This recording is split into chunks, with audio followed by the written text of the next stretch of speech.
In 1970, I purchased several handguns. Why, you ask? I was literally receiving hundreds of death threats a day. I was a known member of the Communist Party.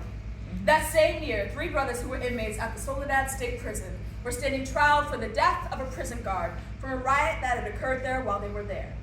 George Jackson was among those 3, aka the Soledad brothers.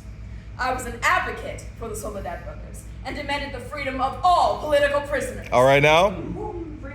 And during my time of advocacy for those brothers, I began to exchange letters with George. Ooh. I became very enamored by the beauty of his writing and his gentle nature. He wrote like a poet.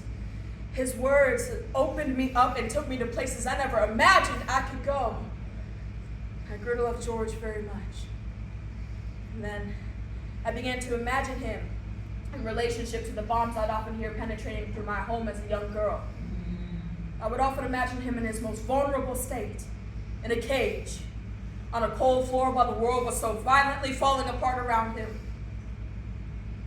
There were days when I felt the same, caged. Days when the walls were caving in around me.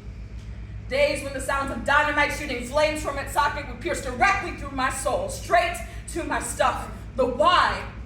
Why did I do it? George's younger brother, Jonathan, who was a brilliant young activist and one of my guards at the time, used the guns that I had purchased in an attempt to help George escape from prison. My guns. The guns that were registered in my name. I glare at the TV screen and there is my face. A gap between my teeth and my afro as wide as the Grand Canyon. I could not turn myself in.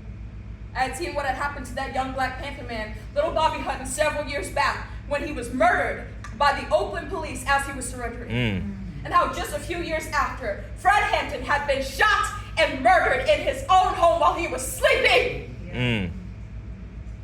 The only logical thing to do is to run. Through the sharpness of the lights, there is a little silhouetted figure running through tobacco fields, shoeless and full of joy. The little girl, she is always with me. Behind her is George. Can you see them? Can you feel her freeness? Can you see the way the leaves envelop him?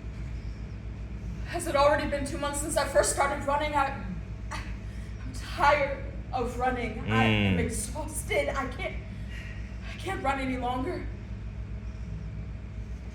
Yes! Yes. I am Angela Davis. Thank you. Thank you.